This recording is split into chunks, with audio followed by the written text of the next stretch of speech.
Nega men salom berishim kerak? Mayli, bu joyni kesib tashlaymiz ustoz. Salbiy hodisalar birontasi ideal sifatda olinadi. Komil o'g'ri deb eshitgansizmi? O'zi bilishi boshqa, yana yetkaza olishi ham kerak. Hamma go'yoki biladi, lekin hech kim hech narsa demaydi. Xo'sh, u bizga nima beradi? Jinoyatchilik ko'payadi. Taklifga nisbatan talab ham bormi? Agar o'zida qo'yib bersangiz, u telefondan boshini ko'tarmaydi. 50 yoshgacha ham telefon o'ynab yuraveradi. Bizning maqsadimiz nimaga ko'zlangan? Ta'lim berish yoki tarbiyalash? Darsi muqaddasni bilmaydi. Ularda lekin gumanizm kuchli. Umrini behuda sarflash. Bizda g'arbshunosligi institut bormi? Ularda ham ideal emas. Jadidlar nima dedi? Sovet fuqarosi Sovet fuqarosi. Ta'limda erkinlik bo'lishi kerakmi? imtiyozlarni olsak yaxshi-ku. Hozirgi talabalarning asosiy maqsadi bilim olishmi yoki diplom olish? Ertaga deydi, hamma oliy ma'lumotli ishsizlar bo'ladimi deydi. Yo'q. O'tiring ham bu ishni ko'rsatingchi. Qaysidir talabalar nima qiladi, shikoyat qiladi. Demak, kelmagan ular. Komillik insonga xosmi? O'sha ham olimmi deysiz, o'sha ham professormi deysiz, o'sha ham akademik, o'sha ham kashfiyotchimi deysiz. Ta'limdagi erkinlik axloqsizlik hisoblanadi. Ta'lim dargohga mos bo'ladigan holatda kiyinishi kerak. Ta'lim muassasasi xodimi toifalanishi kerak. Hech narsa qilmasam ham deydi, oylik beryapti. Xususiy universitet yutyapti. Oliy ta'lim rahbari keyin nima qiladi? Bu indikator sifatida reytingni ko'taradi, lekin sifatni ko'taradimi? Bu ishlar qilishni nima qilish kerak? Talabalar to'layotgan kontraktni o'sha biz berayotgan tarbiya uchun hammi? Ota hamisha haq. Buni vaqti yo'q ish bilan shug'ullanish. Hammang tiz cho'klaring. Rozimiz? To'g'ri.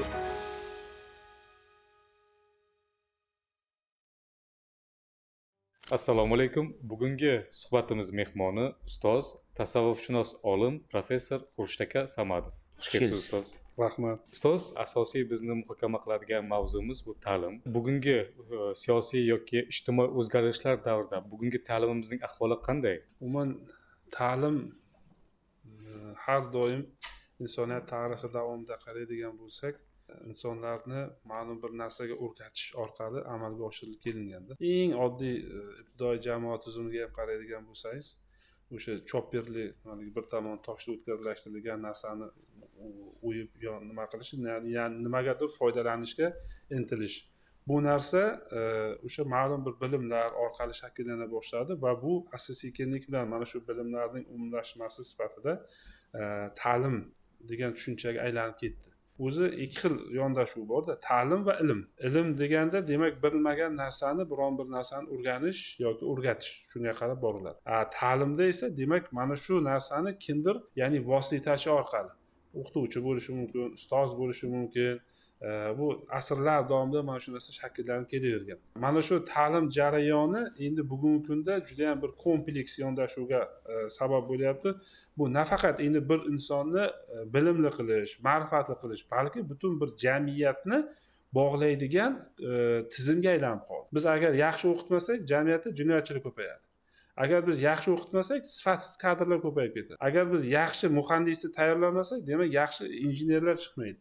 Yoki biz yaxshi axborot texnologiya sohasi mutaxassisini tayyorlamasak, ertaga bu kelajakda masalan o'sha sohada mutlaqo boshqalarga orqasidan ergashishimizga to'g'ri keladi. Bu faqat bu O'zbekistonda emas, butun dunyoda shunday. Shuning uchun dunyoda hozir o'sha ta'limga juda katta e'tibor qaratilishining sabablaridan biri mana shu butun ta'lim orqali butun bir jamiyatni yangi bir pog'onaga, yangi bosqichga olib chiqishga qaratilgan hisoblanadi. Mana shuning uchun ham haligi inson kapitali degan tushuncha kelib chiqdi. Inson kapitalini rivojlantirish. Nimani hisobidan rivojlanadi inson kapitali? Bu bevosita ana shu insondagi iqtidor, insondagi bilim, insondagi tajriba, insondagi ma'lum bir qobiliyatlar, ko'nikmalar, mana shularning jamlanmasi sifatida biz inson kapitalini ko'rish. Lekin ko'pgina holatlarda, masalan, o'sha ta'lim tizimining dunyoning turli nuqtalarida rivojlanayotgan yoki endi qoloq mamlakatlar miqdorida ko'radigan bo'lsak, mana shu ta'lim tizimining vositasi sifatida qanday foydalanayotgani ko'proq bor. Masalan, kimdir inson kapitalidan foydalanyapti, kimdir insonni resurs sifatida foydalanyapti. Qarang, mana shu joyda farq bor. Agarda qaysidir mamlakatda insonni kapital sifatida rivojlantirish yoki kapital sifatida uni qaraydigan bo'lsa, o'sha joyda ta'lim ham, o'sha joyda davlat ham, o'sha joyda masalan iqtisodiyot ham yaxshi rivojlanadi. Qaysi joyda insonni resurs sifatida qaraydigan bo'lsa, insonda qanaqadir boshqarilishning obyekti yoki o'sha resurs sifatida qarab, undan resurs sifatida foydalanishni asosiy maqsadga ko'taradigan bo'lsa, ana shu joyda davlatlar passiv va iqtisodiyoti ham passiv va qaysidir mamlakatda u mustamlaka hududiga aylangan yoki o'sha mustamlaka kimnidir ta'sirida bo'lgan. Mana shuning uchun ta'lim bu ключевой nuqta, ya'ni eng asosiy tushunchalardan biri hisoblanadi. Jamiyatni umuman tepadan qaraydigan bo'lsangizda, bu borada endi mamlakatimizda ham ta'lim, shuning uchun ham prezidentimiz tomonidan o'sha ta'lim sohasidagi islohotlarga juda katta o'zgarishlarga e'tibor berdi. Chunki ta'limni rivojlantirish orqali biz erta ma'lum bir yosh qatlamni ma'lum bir bilimli tabaqaga aylantirishimiz mumkin. Ziyoli tabaqa, masalan, hammani ham bilimli qilib bo'lmaydi, lekin hamma ham mana shu qilayotgan ishini bilishi, anglashi kerak. Masalan, duradgor ham yaxshi sifatli eshik-romka yasaydigan yoki o'sha yaxshi tishani uradigan yoki yaxshi bir narsani yasaydigan bo'lish kerak. Shuni anglash kerak-da o'sha narsa. Masalan, bu duradgor deymiz. Bugungi kunda faqat duradgorlikni o'zida ham unda ham juda ham ko'p bilim talab qilinadi. Birinchi o'rinda agar texnika bilan ishlaydigan bo'lsa, u elektr simlari haqida yoki elektr toki haqida bilimga ega bo'lish kerak. Minimum darajada. U masalan stanokda ulaganda uni tokni uradimi, yo'qmi, texnika haligi xavfsizlik nuqtai nazaridan bilish kerak. Yoki masalan, hozirgi kunda eng yangi nimalar paydo bo'lyapti? Dizaynerlik. Dizaynerlik holatida o'sha mahsulotni chiroyli xaridorga bo'lish uchun albatta u ham o'ylanish kerak. Bu ham ma'lum bir bilimlarga tayanadimi? Mana shuning uchun bilimlar, ilmlar va bularning barchasi mana shu ta'lim so'zining bir komponentlari sifatida ko'rishimiz mumkin. Shu yerda aytib o'tdingiz, ta'lim muassasasining asosiy maqsadi raqobatbardosh kadrlarni tayyorlash. Bu ta'lim muassasasi taklif etayotgan taklif. Shu bilan birga mana shu taklifga nisbatan talab ham bormi? To'g'ri, bu talabni jamiyatda o'sha talabga ehtiyoj bo'lishi uchun infratuzilma shakllangan bo'lishi kerak. Jamiyatda o'sha ta'limdan foydalanish uchun infratuzilma shakllanishi kerak. Infratuzilma qanday bo'ladi? Masalan, oddiy tushunadigan bo'lsak, biron bir chekkaroqda siz zavod ochmoqchi bo'lsangiz, o'sha zavodga boradigan birinchi yo'llarni tozalaysiz, elektr energiya o'tkazasiz, suvni olib borasiz, kerak bo'lsa issiqligini olib borasiz. Mana shu joyda qulay muhitni yaratasiz. Bugungi kunda aynan mana shu raqobatbardosh kadrlar tayyorlanishi uchun demak ta'lim sharoiti, ta'lim muassasalarida ham mana shunaqa infratuzilma shakllanishi kerak. Infratuzilma qanday ma'noda bo'ladiki, endi yo'l yoki boshqa sohada emas, endi bu yerda masalan bilimni olish uchun birinchi o'rinda o'sha shart-sharoitlari, imkoniyatlari. To'g'ri, bu jarayonda oliy o'quv yurtlarida o'zib ketganlari ham bor. Masalan, Yevropaga yetishmagan bo'lishi mumkin, lekin respublikaning ichidagi oliy ta'limlarda ham sharoitga imkoniyat beradiganlar bor. Masalan, laboratoriya sharoitlarida ham, meditsinadami, boshqadanmi, axborot texnologiya sohalaridanmi mana shunga qanaqa laboratoriya holatlari yaratadi. Lekin ayrimlarimizda masalan bu holatda ham laboratoriyani yetishmasligi, infratuzilmaning yo'qligi bu albatta o'sha raqobatbardosh kadrlar tayyorlanishiga juda katta salbiy ta'sir qiladi. Buni ham tan olish. Buning uchun agar buni hozir borib nega sen laboratoriya tashkil qilmading desangiz, u aytadiki, mablag'lar bilan bog'liq bo'ladi. Chunki biz to'lov qobiliyatiga masalan akademik mustaqillik berganmiz, moliyaviy mustaqillik berilgan. Moliyaviy mustaqillik o'sha to'lanayotgan kontraktlar summasiga qaralishi kerak. Lekin to'layotgan kontraktlar summasiga biz ijtimoiy himoyaga muhtoj qatlamlar yoki mana shunaqa juda ham ko'p imtiyozlar berib yuborganmiz. Natijada bu masalan bitta oliy ta'limni o'zini ichida ham u laboratoriya qurish uchun yoki katta bir jihoz qilish uchun ma'lum bir mablag'larni yetishmovchiliklar bor. Bu endi bir-biri bilan juda ham bog'liq narsalar, jarayonlar. Ustoz, imtiyozlarni olsak yaxshi-ku, demak. bekor qilsakmi? Endi biz ijtimoiy davlatimizda Roziman, lekin har qanday imtiyozni berilayotganligi siz aytgandek oqibatni keltirib chiqarayotgan bo'lsa, sababchi bo'lmaydimi? Ma'lum bir ma'noda faqat belgilangan toifadagilar uchun imtiyozlar bo'ladigan bo'lsa, belgilanmagan toifadagilar alohida tabaqa bular alohida tabaqalanish. Yo'q, tabaqalanish emas, o'z aslida mana shu imtiyozlarning berilishi evaziga agar avvalgi ta'lim tizimiga qaraydigan bo'lsak, o'sha 1-avgustdan keyingi jarayonda nogironlar yoki kam ta'minlanganlar, ayollar toifalari o'qishga kirsa kirib qolar, kirmasa qolib ketaverardi-da. Ularning hayotga bo'lgan intilishlari susayib boshladi. O'sha o'zini muhitida qolib ketadi. Bugungi kundagi mana shu berilgan imtiyozlar o'sha qobig'idan, o'sha muhitidan chiqishga yordam beryapti. Va bu narsa, bilasizlarmi, o'sha insonning o'sha nogiron bo'ladimi yoki kam ta'minlangan bo'ladimi, o'sha insonning hayotida qanaqadir bir o'zgarishga olib kelyapti. Aytaylik, u avval masalan nogiron yura olmaydigan abituriyentlar insonlar nogironlik aravachasida bo'lsa-da o'sha oliy ta'lim olishga intilyapti.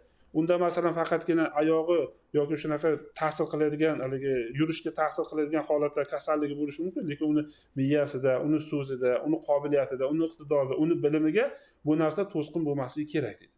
Mana shu narsani imkoniyat qilib berilyaptiki, demak bu orqali ma'lum bittagina insonni bo'lsa-da, o'sha insonni qanaqadir hayotiga yangicha o'zgarishlarga olib keladi. Bu narsa albatta yaxshi holat deb qabul qilishim mumkin. Mana bu yuqoridagi savolim va bu savolni ham bir davomi sifatida taklif haqida gaplashganimda, biz shuni taklif qilyapmiz ta'lim muassasasida, lekin jamiyatda yoshlar orasida ham xuddi mana shu taklifga nisbatan talab ham shu darajadami? Ya'ni yoshlarning asosiy maqsadi ta'lim olish yoki o'z sohasi bo'yicha yetuk kadr yetish maqsadida oliy ta'limga kelyaptimi yoki shunchaki vaqt taqozosi uchun yoki kimnidir xohishi bilan kelyaptimi ta'limga? Aynan ta'lim, bugungi ta'lim to'laqonli mana shu taklifdagi yoshlarni qamrab ola olyaptimi yoki yo'qmi? Shu haqida edi. Endi buni turli xil rakurslarda olib qarashimiz kerak. Bir rakursda bilan olib qarab bo'lmaydi. Masalan, kelayotgan aksariyat talabalarimizni ota-onalari migrantlar. O'zi migratsiyada borib ishlayapti, qiynalyapti. Bolam qiynalmasin deb uni o'qitaman. Masalan, o'zim o'qiy olmadim, bolam o'qitaman deyapti-da. Unga yetarlicha masalan sharoit yaratishga harakat qilyapti. Garchi bolasi o'qishni xohlamasa. Masalan, aksariyat haligi holatlarda ko'ramizki, men otam mana shu nimaga yoki ota-onam meni mana shu o'qishga kirishimga nima deydi, majburladi yoki mana shuni o'zimni ishtiyoqim boshqa narsada edi deydi. Lekin bu narsa bilasizmi, agar o'zida qo'yib bersangiz, u telefondan boshini ko'tarmaydi-da. 50 yoshgacha ham telefon o'ynab yuraveradi-da. Lekin ota-ona mas'uliyati bor, farzandini ertaga jamiyatga qo'shish kerak qaysidir sohada. Masalan, o'zi qora mehnatda ishlayotganligi uchun farzandini o'zidan ham yuqoriroq pog'onada ko'tarishni istaydi ota-ona. Masalan, o'zi qora mehnatda ishlab yurgan insonni farzandini yuqoriroq pog'onada aytaylik, u masalan yaxshi IT mutaxassisi bo'lishini, yaxshi doktor bo'lishini yoki ma'lum bir ziyoli qatlamga yetishini istaydi. Bu mendan yuqoriroqqa chiqsin deydi bu narsada. Bu shunaqa tuyg'u bor.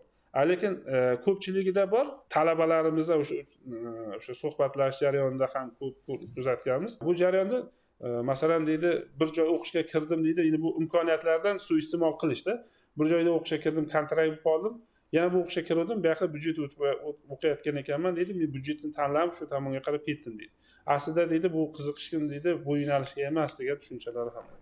Bu ham qanaqadir bu talabalarning o'sha o'qishga nisbatan munosabatini o'zgarishiga ta'sir qiladi. Bundan olib qaraydigan bo'lsak, ikkinchisi rakurslarda o'sha yo'nalishlarning ko'pligi keyingi tugatgandan keyingi ishlab chiqarish jarayonlarida o'zini munosib o'rin topa olamanmi, yo'qmi degan masala. Aytaylik, hali haqiqatan ham endi tugatgandan keyin infratuzilma to'liq shakllanmagandan keyin bu yerda nima bo'ladi? U qaysidir mehnatni qilish sohasida masalan o'zini mutaxassisligi bo'yicha ishlash emas, balki u qobiliyati yetgan yoki masalan bir o'shanga qiziqishi bo'lgan yo'nalishni tanlab ketaveradi. Lekin unda oliy ta'lim haqidagi nima ko'nikma shakllanadi. Ustoz, endi har birimiz endi oliy ta'limda faoliyat yuritamiz. Endi oliy ta'limni hammamiz ichida bo'lganligimiz uchun undagi muhitni yaxshi his qilamiz. Shunchaki o'zimiz o'rtamizdagi suhbat tarzida so'ramoqchi edimda. Hozirgi talabalarning asosiy maqsadi bilim olishmi yoki diplom olish? Ikki holatda ham ko'rishimiz mumkin. Kimgadir diplom kerak. Masalan, ish joyi bor odamga diplom kerak. Chunki oliy ma'lumot so'raydi undan. Agar yo'q, unga faqat diplom kerak emas desangiz, aytishingiz mumkinki, u ish joyida masalan oddiy bir joyda kadr bo'lib ishlaydi, yo kadr bo'limida ishlaydi yoki biron bir texnik bo'limda ishlaydi. Bu odamda masalan oylik maoshiga ta'sir qiladi. Unga uchun oliy ma'lumotli kerak. Oliy ma'lumotni agar diplom olib kelsa, u oylik maosh ko'taradi, lekin o'zi yaxshi mutaxassis.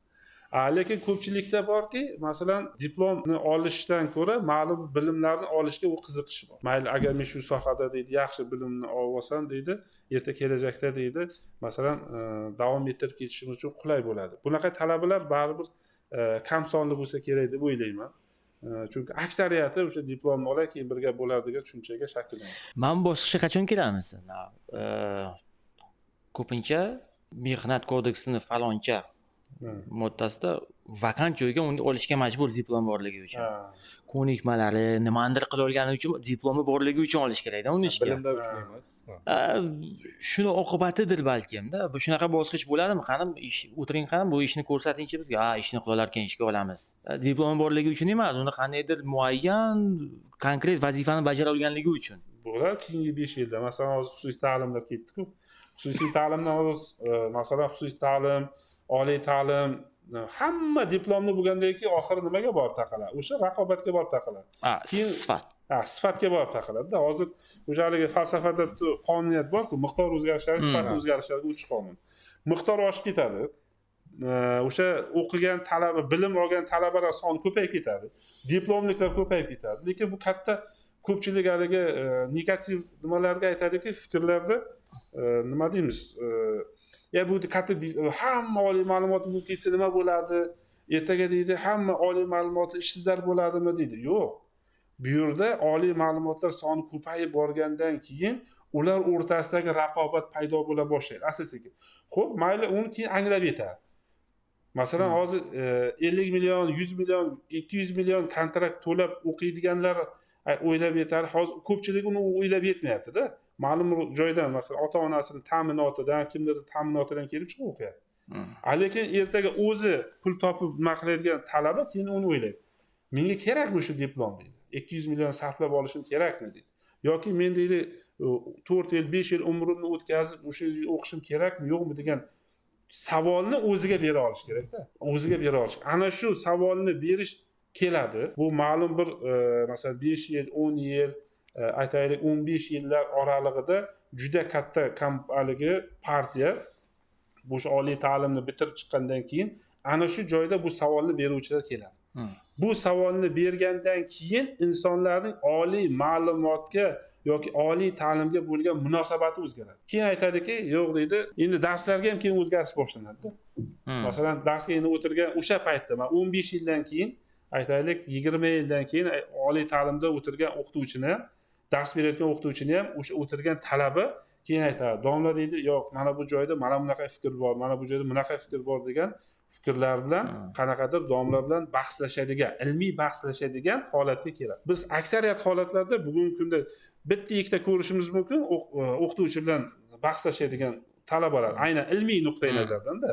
Boshqa tomonlardan bahslashish mumkin, lekin ilmiy nuqtadan bahslashadigan talaba, yangi fikr, yangi g'oyani ayta oladigan talaba kam sonda. Endi buni aytishingiz mumkin, ikkinchi tomoni ham bor. O'qituvchi o'zi bilan bahslashadigan talabaga ikki qo'yaman yoki qo'rqitish holatlari ham bor. Bunaqa holatlar ham. Mana shu jarayon ikkalasi ikkita qirradan, ikkita cho'qqidan boradi va oxirgi nuqtaga yetgan paytida ana shu joyda oliy ta'lim sifati, ana shu joyda qanaqadir muvozanat paydo bo'ladi. Ana shu joyda keyin murosa paydo bo'ladi, ana shu joyda keyin ikki tomonlama ham o'ylay boshlaydi. Men o'qitishingizdan siz ham manfaatdor, men ham sizdan ta'lim olishimga manfaatdor bo'lib qolaman. Bu jarayon ma'lum bir proses jarayonni bosib o'tish kerak. Biz bugundan boshlab uni masalan jarayonni faqat oliy ta'limni davlat institutlari bilan qamrab ola olmasligini boshqa Yevropa davlatlari tushunib yetdi. Shuning uchun xususiy ta'limga imkoniyat berdi. Biz ham endi mana shu xususiy ta'limni hozirgi joriy etganimizdan keyingi jarayon muammoli jarayonlardan ma'lum bir miqdorda xatolarimizni to'g'rilash uchun ishlatishimiz kerak.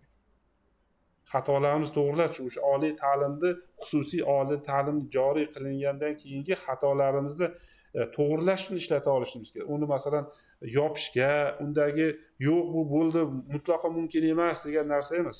Albatta tajribalar o'sha ma'lum bir xatolardan kelib chiqib shakllanishi kerak.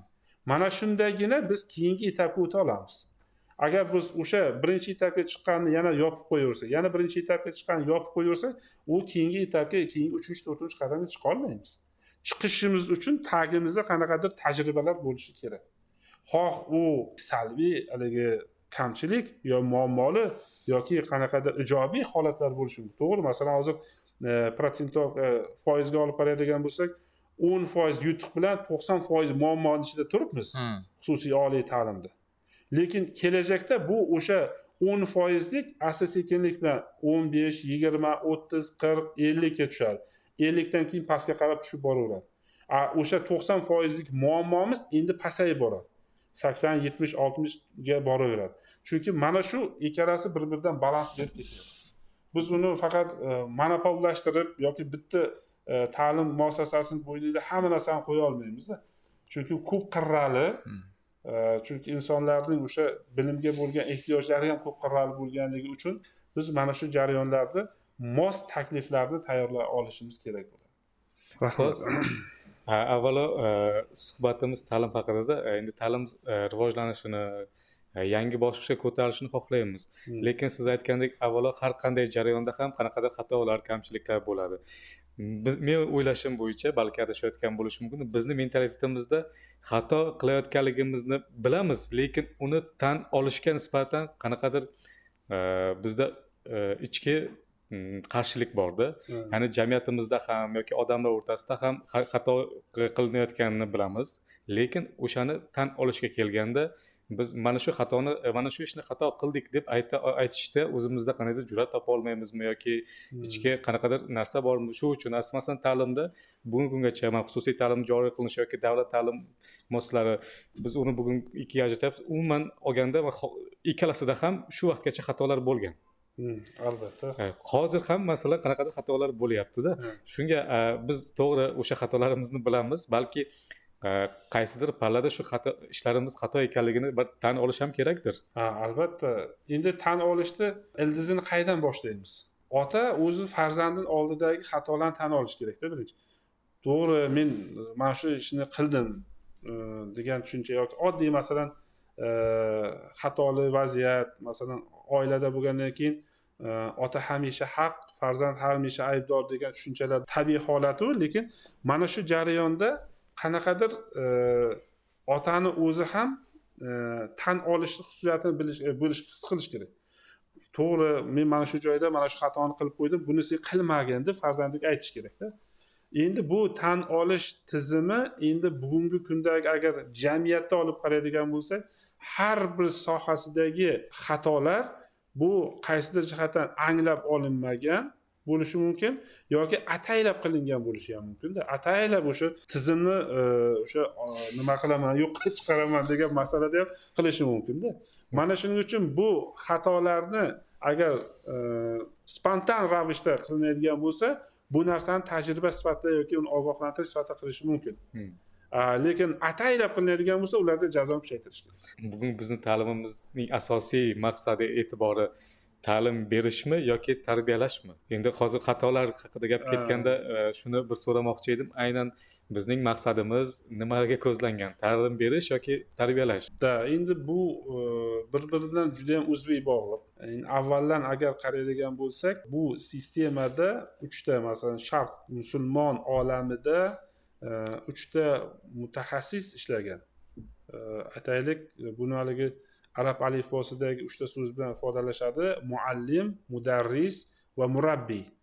Bularning uchalasini bir joyda to'planishi hodisasi bu. Lekin nega 3 ta so'z bilan ifodalandi bu yerda ham borda? Murabbiy o'sha tarbiyalovchi, muallim ilm o'rgatuvchi, mudarris dars o'tuvchi.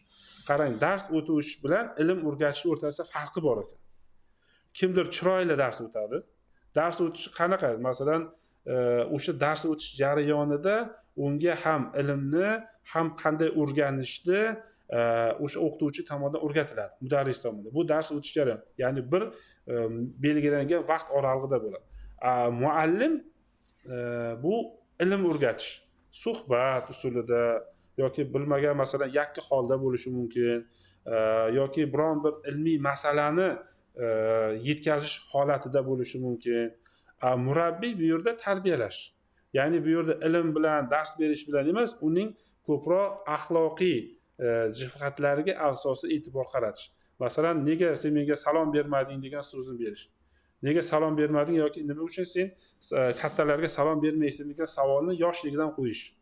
Qarang, bu narsa murabbiylik holatida ketadi. Ya'ni salomga o'rgatish jarayoni. Ovqatdan oldin qo'l yuvishni o'rgatish orqali, ovqatdan keyin qo'lni yuvish o'rgatish. Mana shunaqa kichik tarbiya mexanizmlari asta-sekinlik bilan kengayib o'sha ta'lim muassasalarini ham aynan mana shu tarbiyalovchi bilan ta'lim beruvchining uyg'unligi holatiga olib kelib qo'yadi. Endi prezidentimiz tomonidan bu qaror qabul qilingan edi, adashmasam, ta'lim va tarbiya tizimini takomillashtirishga oid. Endi nomini to'liq bilmadim, lekin ta'lim muassasalari ham ta'lim berish kerak, ham tarbiya berish kerak degan tushunchaga olib keldi. Lekin bu yana bir holatni yuzaga keltiradi. Biz tarbiyani berish jarayonida o'sha ta'lim muassasalaridagi hamma narsani ta'lim, tarbiyaga e'tiborni qaratib qo'yamiz, lekin asosiy bo'ladigan ta'lim mutaxassislari beradigan fanlarimiz yoki o'sha mutaxassislikka yo'naltiriladigan holatlarimiz orqada qolib ketadi. G'arb bunga qanday erishdi? Ta'lim va tarbiyani qanday qilib uyg'unligini ta'minlay oldi degan masala bor. Ular ko'proq o'sha ta'limni ichida tarbiyani alohida qilmadidagi o'shani uyg'unlashtirib yubordi. Tarbiyani alohida qilmadi, lekin ta'lim berish jarayoni kompleksning ichida ma'lum bir qismlarini o'sha tarbiyaga ajratib qo'ydi.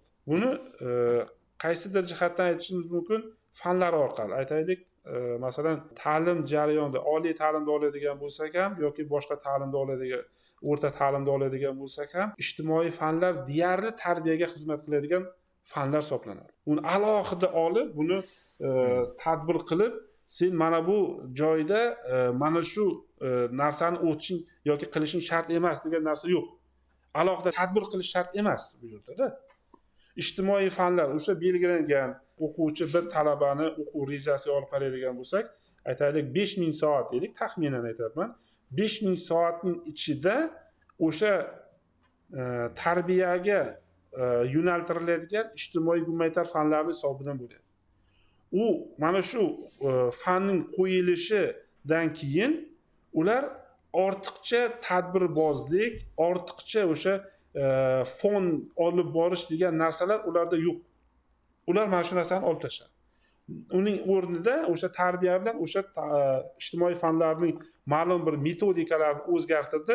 O'sha orqali ham ijtimoiy fanlarni o'rganyapti, ham o'sha, endi bu ko'proq nomutaxassislik nuqtai nazaridan aytyapman-da, ham o'shaning ichida ta'lim, tarbiyaga tegishli bo'lgan jarayonlar o'rganyapti. Biz ko'pincha bu yerda narsa bor. Tarbiya bilan maktab shug'ullanish kerak, tarbiya bilan oila shug'ullanish kerak degan masala bo'ladi. Lekin buni kompleks jarayon va bu ulug' katta bir simmetrik hodisa hisoblanadi. Bu insoniyat 50 ga kirsa ham tarbiyalanmasligi mumkin-da. Yoki 70 ga kirsa ham uni tarbiyalash degan masala paydo bo'lyapti-da. Endi qarang, mana shu narsa uzun bir simmetrik hodisa jarayon ekanligini ana shu ta'lim va tarbiya tizimlarini takomillashtirish jarayonlari bilan bog'liq. Bunga faqat ta'lim ham emas, buning ichida masalan san'at, ijtimoiy ong hodisalari holatlar hammasi kirib ketadi. Teatr, san'at, bugungi kunda ijtimoiy tarmoqlar, hammasi mana shuncha kirib ketishi mumkin. Ustoz, mana bu to'g'risi hozir biz bozor iqtisodiyoti munosabatlarida yashayotgan davlatimizda shu bilan birga ta'lim ham xohlaymiz xohlamaymiz bozor munosabatlariga o'tgan. Ya'ni biz taklif qilayotgan taklifni baribir talabgori bo'lish kerak. Ya'ni biz talabalar to'layotgan kontraktni o'sha biz berayotgan tarbiya uchun hammi? Ular mana shu bizdan tarbiya olish uchun biz ta'lim muassasamizga kelyaptimi yoki qanaqadir kasb o'rganish uchunmi? Ha, qarang, mana siz dars o'tgan paytingizda bir parani oling, 100% deb oling. 80 minutingizni 100% deb oling. O'shani foizlarga bo'lib chiqing. Necha foizini siz tarbiyaga ishlatasiz, necha foizini ta'limga ishlatasiz, necha foizini metodikaga ishlatasiz. Endi bu o'zimdan bu narsani ayta olmayman, masalan, chunki dars jarayonimda alohida ta'lim tarbiya sifatida ajratib hech ko'rmagan ekanman. Endi buni hozir ayta olmayman. Lekin iloji boricha talabalarga o'rnak bo'lishga harakat qilaman. Tarbiyani men shunday tushunaman. Ya'ni ular o'qituvchidan nimadir o'rgana olishi mumkin. Masalan, gapirishni, yurish turishni, o'zini tutishni yoki umuman muloqotni o'rganishi, xuddi men aytishim shart emas. Ular meni ko'rib o'rganishi, men shuni ta'limni, tarbiya deb tushunaman. Endi to'g'risi ustoz, mana bu yerda endi ta'lim jarayoni erkin bo'lishi kerak va agar shunday qaraydigan bo'lsak, talabalar bizdan tarbiya berishimizni kutishadimi? Albatta. Bu tarbiya berish jarayoni ko'pincha nafsga og'irlik keladi. Agar o'rniga tasavvufiy nuqtai nazardan qaraydigan bo'lsangiz, nafsga og'irlik. Mana bu narsani siz qiling desangiz, unga agar unga o'rganmagan bo'lsa, unga qiyin. Masalan, salom ber deb biz aytamiz, lekin u ming aytganimiz bilan auditoriyadan tashqari holat, auditoriyada salom berishi mumkin, auditoriyadan tashqari holatda yoningizdan o'tib ketaveradi. Endi bu ham bir paradoksal holatda. Endi bunaqa desak, nega men salom berishim kerak? Undan qanaqadir nimam bormi, qarzim bormi degan tushunchalardan kelib chiqadi-da. Lekin auditoriyaga salom beradi. Auditoriyadan tashqari salom bermaydi.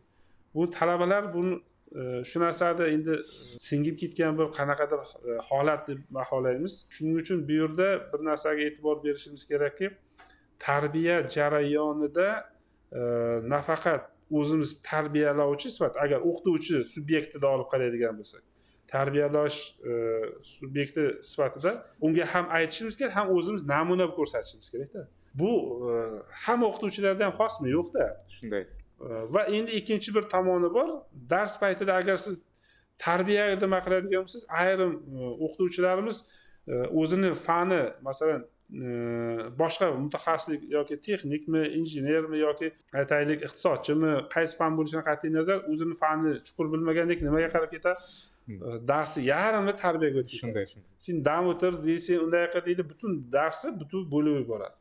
Aslida bu darsni muqaddas deb aytishadi.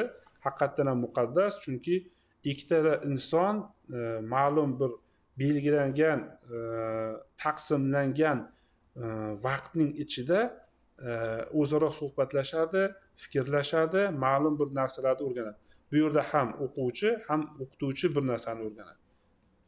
Bu narsani his qila olish kerak-da faqat uni. Uni his qila olmaydigan inson buni darsi muqaddasni bilmaydi. Darsi yarmini o'sha havoga uchirib yuborishi mumkin. Va ikkinchi bir jihati borki, u birovni, masalan, talabani yoki o'quvchini unga ajratilgan umrini behuda sarflash ham bo'lib qolishi mumkin. Siz auditoriyaga o'tirasiz, uni quruq gap o'tirsangiz, u uni umrini sarflash bo'lib qoladi. Albatta bu paytida qaysidir talabalar nima qiladi? Shikoyat qiladi. Hammasi ham emas. Ayrimlari shikoyat qiladi. Domla, siz darsingizdan ko'ra deydi, ingliz tilini o'rganim yaxshi yoki kursimga borganim yaxshi degan tushunchalar keladi. Bu ham bir paradoksal holatlarni yuzaga keltirib chiqaraveradi. Umuman olganda bu narsani qachonki biz anglab yetsak, qachonki mana shu narsani o'qituvchi maqomini, talaba maqomini, ota-ona maqomini yoki masalan ta'lim nuqtai nazaridan aytmoqchiman-da, tushunib yetsagina bular hammasi qarashlar bir nuqtaga kelgandan keyingina o'zgarish bo'lishi mumkin-da. Hozir qarashlarimiz hammamiz har xilda, hammamiz o'zimizga haqmiz. Men ham o'zimga haqman, siz ham o'zingizga haqsiz. Siz ham o'zingizga haqsiz. Shu yerda yana bir so'rayman. O'zi O'zbekiston ta'lim tizimida tarbiya alohida kategoriya sifatida to'laqonli ishlab chiqilganmi? Masalan, mana bu narsalar tarbiya bo'la oladi, mana bu narsalar ta'lim bo'la oladi degan aniq bir bizda mana tarbiyaning aniq bir kategoriyal belgilari ishlab chiqilganmi? Tarbiya degan bir lug'at ko'rdim. Qo'limda kitob javondan bor edi. Tarbiya degan katta, uning ichida axloq bor, din bor, hamma nimalarni, jumlalarni, so'zlarni olib kelgandagi o'shani katta bir 500 varaqdan ziyod qilgan katta lug'atga olib kelishgan. Demakki, 500 varaqli kitob bo'layaptimi? Demak, tarbiya degan tushunchani o'zi ta'rifi undan ham ziyod bo'lishi mumkin-da.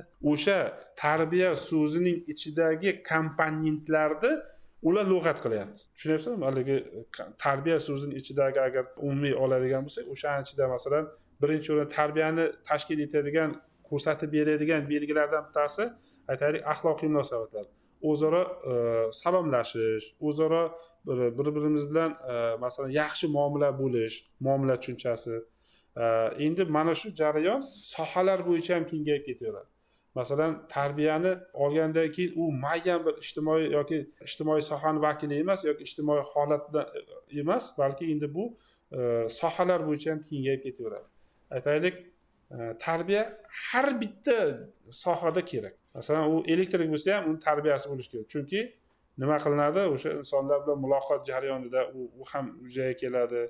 U ham o'sha masalan o'zini ish jarayonida ham tarbiyasi yaxshi masalan shakllangan bo'lsa, insonlar bilan muloqotga kirishi ham yaxshi bo'ladi. Oila yashaydi. Demak, oilasida ham qanaqadir uni o'ziga xos jihatlari bo'ladi. Mana shuning uchun tarbiya tizimi komponentlari bu hamma tomonidan ishlab chiqiladi, lekin hammani yaxshilikka, ezgulikka, qanaqadir yaxshi holatga olib borsa, ijobiylikka xizmat qiladigan bo'lsa, mana shu ta'riflarning hammasi tarbiya hisoblanadi. Buni tarbiyani bitta shaxsning ta'rifi bilan ifodalab bo'lmaydi. Tarbiyani hamma har xil holatda olishi mumkin. Endi mana shundan kelib chiqadigan bo'lsak, tarbiyada falsafiy ma'nosi hajm jihatdan juda katta ifodalaydigan jumlalar juda ham ko'p. O'zbekiston sharoitida masalan biz o'zimizni mintaqamizda avvaldan bizlarda tarbiya, odob birinchi o'rinda bo'lib kelgan. Saudiya Arabistonidamidi shu yoqlarda bo'lgan bir madrasa ta'limida dars tugagan, hammasi shoshib chiqib ketavergan. Lekin bir talaba turib ketayotgan, hamma shoshib talabalar chiqib ketayotgan paytda ustozini borib nimasini kavushini olib kelib ustozini oyog'ini tagiga qo'yyapti. Keyin aytayaptiki, siz kimlardansiz? Buxoriylardanmisiz deyapti. Ya'ni Buxoriy deganda shu Markaziy Osiyodanmisiz deganda, yo'q, men ustozlarim Buxoriydan, Buxoro o'shalardan olgan ta'limni. Men o'zim shu asli shu yerdanman. Ular bizlardan tarbiyani olib ketgan, bizlarga faqat o'sha nimani qoldirib ketgan degan bir fikrni aytgan ekanda.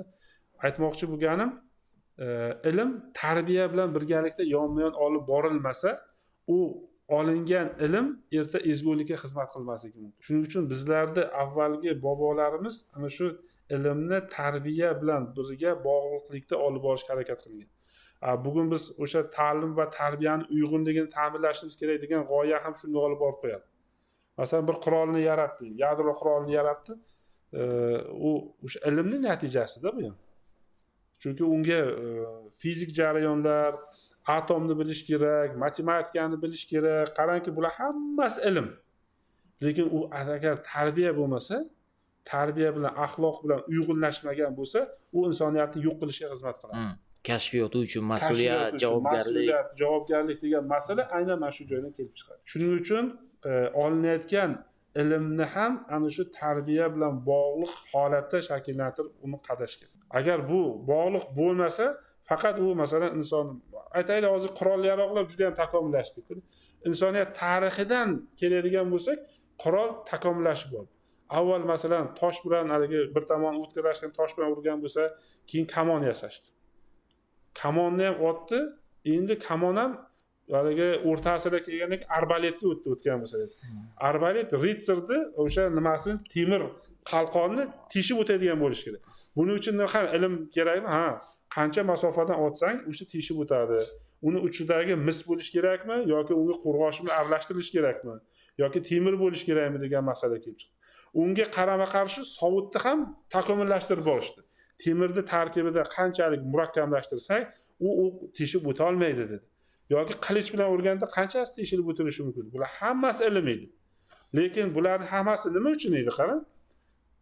Buni ikki tomonlama olishimiz mumkin. Birinchisi himoyalanish ijobiy tomoni, ikkinchisi o'ldirish salbiy tomoni. Shunda ustoz, mana bu o'zi to'g'ri, mana bu biz o'sha narsalarni, texnologiyalarni yaratganligimiz bu ilm fanning yutug'i, to'g'ri. Lekin masalani boshqa tomoni sifatida mana shu qurollarning yaratilishini o'zi bitta tarbiyasizlik, axloqsizlik emasmi? Baribir asosiy maqsadimiz kimgadir ziyon yetkazish. O'zi yasayapmiz to'g'ri himoyalanish uchun. Kamon yasayapmiz to'g'ri. U asosiy maqsadimiz o'shani ishlatishku baribir qachondir ishlatish haqida o'ylaymiz-ku. Mana shuni o'zi bitta axloqsizlik emasmi? Endi himoyalanish degan tushuncha ham bor-da bu yerda. Yo, to'g'ri, qarang, mana Kant maksimum. Biz ulardan himoyalanyapmiz, ular bizdan himoyalanyapti. Shunda qachondir biz baribir ishlatib ko'ramiz-da. Agar o'sha qurol bo'lmasa, biz uni ishlatmas edik. Bu yerda qayerdadir baribir ta'lim bilan tarbiya qayerdadir uzviyligi yo'qolib boryapti-da. Boyagi biz baribir shuncha qirg'in borot qurollarni yasadik. Yana bu yerda ularni ishlatmaslik uchun tarbiyali bo'lishimiz, balki boshidayoq mana shu qurollarni yasamaganimiz yaxshi bo'lgandir, to'g'ri bo'lganlar. Uzviyligi ideal holat, shuni biling. Uzviylik, ta'lim va tarbiya uzviy bo'ladigan holat ideal holat. Bu hech qachon uzviy bo'lmaydi. Bunga odamlar intiladi. Ta'lim va tarbiya bir bo'lishi kerak deb, masalan, hukumat qarorlari ham chiqadi, tegishli me'yoriy hujjatlar ham bo'ladi. Hammani shunga jalb qilamiz-da. Lekin aslida bu holat bormi? Yo'q, ideal holat. Ideal holatligi shundaki, biz ko'pincha mana shu jarayonlarda ta'limga berish jarayoniga asosiy vaqtimizni tarbiyaga qaratib qo'yamiz. Yo'q, biz hammamiz tarbiyalar bilan shug'ullanib ketdik, ta'limni qachon olamiz, biz haligi texnologiyadan orqada qolib ketdik deymizlarki, jamiyatda haligi dunyodan orqada qolib ketdik deymizlarki, bu ta'limga e'tibor berib qo'yamiz. Natijada tarbiyamiz orqada qolib ketadi. Ana shunaqa bir-biri bilan taqozo qiladigan bu uzviy jarayon bo'lishi kerak. Bu ideal holat. Buni hamma ham erisha olmaydi. Kimdir masalan g'arb erishgan bo'lsa, bittasidan voz kechib berishdi. Yo ta'limni tanladi, yo tarbiyani tanladi. Voz kechgandagina mana shu narsaga bittasiga haligi ilm fan taraqqiyoti bo'lishi. Shuni aytmoqchi edim. Mana biz talabalik vaqtimiz ham bizga o'qitishardi, chirayotgan g'arb, axloqsizlanayotgan g'arb. Lekin shunga qaramay biz axloqli, tarbiyali bo'lib, ma'lum bir ma'noda baribir ulardan orqada qolib ketyapmiz-da. Baribir ular yaratgan texnologiyadan biz tarbiyali bo'lib foydalanyapmiz. Ular internet yaratsa, o internetdan foydalanamiz, telefon yaratsa, telefon. Demak, chirimagan ular. Shuni aytmoqchiman-da, ya'ni ular tarbiyasiz, bizga balki shunday deb o'qitishgandir, ular tarbiyasiz deb, balki bu bizga noto'g'ri o'qitishgandir, lekin bizda haligacha g'arb axloqsiz, chirayotgan g'arb deb haligacha biz shunaqa tushunamiz. Ular balki chirimayotgandir, balki bizni ilmsizligimiz bizni tarbiyali bo'lishimizga ham to'sqinlik qilayotgandir. Endi tarbiyaning o'zi ham bitta ilm emasmi? Yo'q, albatta, tarbiyaning o'zi bitta insonni nafsini bir tomonga sizga bir narsani o'rgatish uchun qarangda, bitta insonni shaxs bo'lib shakllanib kelish uchun unga qancha mablag' sarflanadi. Masalan, maktab davridan boshlaylik. Davlatning mablag'i masalan o'qituvchiga oylik to'lashi, uni infratuzilmani shakllantirishi, undan keyin kitob ta'lim berishi, undan keyin masalan oliy ta'lim kelgandan keyin shuncha jihozlar bo'lishi, qarang, bitta inson 12 yillik yoki 14 yillik yoki 16 yillik ta'limni ichida unga qancha katta miqdorda mablag' ajratiladi. Bu davlat e'tibori beriladi, boshqa qilinadi. Aytmoqchi bo'lgan narsam aynan mana shu ta'lim berish jarayoni, insonning shaxs sifatida shakllanish jarayoni murakkab ekan. Bu jarayonlarda turli xil holatlar yuz beraveradi. Aytaylik, kimdir masalan g'arbni masalan ta'lim jarayonidagi bizga o'rgatilishi, siz yuqorida aytadigan fikrlar, bu propagandaning ma'lum bir siyosiy mafkuralarning ishi hisoblanadi. Bizda masalan har doim g'arbni o'zidan bo'lmagan narsani bir insonda bo'lishi, bu haligi hasad nuqtai nazardan ham kelib chiqishi mumkin. To'g'ri, chirayotgan g'arb degan tushunchada uning texnologiyasi chirayaptimi, axloq madaniyati chirayaptimi? Bu yerda kelishib olish kerak va o'rtani ochib olish kerak. Agar u axloqsizlik nuqtai nazaridan chirayotgan bo'lsa, biz axloqsizligini emas, uni nima qilib taraqqiyotiga xizmat qilayotgan ilmini, ilmiy yangiliklarni ola olishimiz mumkin-da. Lekin uni biz bitta narsa borki, Yevropa ko'proq donishmandlik an'analarini sharqdan olishga harakat qiladi. Qaysiki eng buyuk daho bo'lgan faylasuflar ham sharqqa murojaat qilishni tavsiya qilishadi ko'pincha-da, yoki o'zlarini shu sharqdan izlashadi. Haligi ko'ngliga, qalbiga taskin beradigan so'zlarni sharqdan izlashga harakat qiladi. Nega shunday? Biz g'arbdan texnologiyasini olishga harakat qilamiz. Mana Nitsheni aytamiz, Zardusht tavallosi deymiz, haligi asarlarni tarjima qilgan yoki buddistga borib topdi. Nega o'zi 18-asrda yashaganmidi? Nitsh 19-asr, 20-asr boshlari deylik, 19-asrning oxiri, 20-asr boshlari deylik. Komil inson, svet человек. Mana bu yetuk inson deylik. Yetuk inson. Kimda ko'rdi yetuk insonni? G'arb odamida ko'rdimi, sharq odamida ko'rdi? Sharq odamida ko'rdi, buddistda ko'rdi. Buddist g'oyalarda ko'rdi. Qarangda, bu narsadan biz keladigan bo'lsak, g'arbda emas, u sverchchalikni izlashda. G'arbda to'g'ri bu haligi taraqqiyoti bu tomondan ketadi, lekin ko'proq bu yerda sharqdan odobni, tarbiyani, ma'naviyatni, donolikni ko'proq sharqdan izlashadi ular. Shuning uchun ularda haligi sharqshunoslik degan juda katta institut ishlaydi. Bizda g'arbshunoslik degan institut bormi? Yo'q, bizda g'arbshunoslik degan institut yo'q. Bizda ham sharqshunoslik instituti bor. Bizda ham sharqshunoslik instituti bor-da.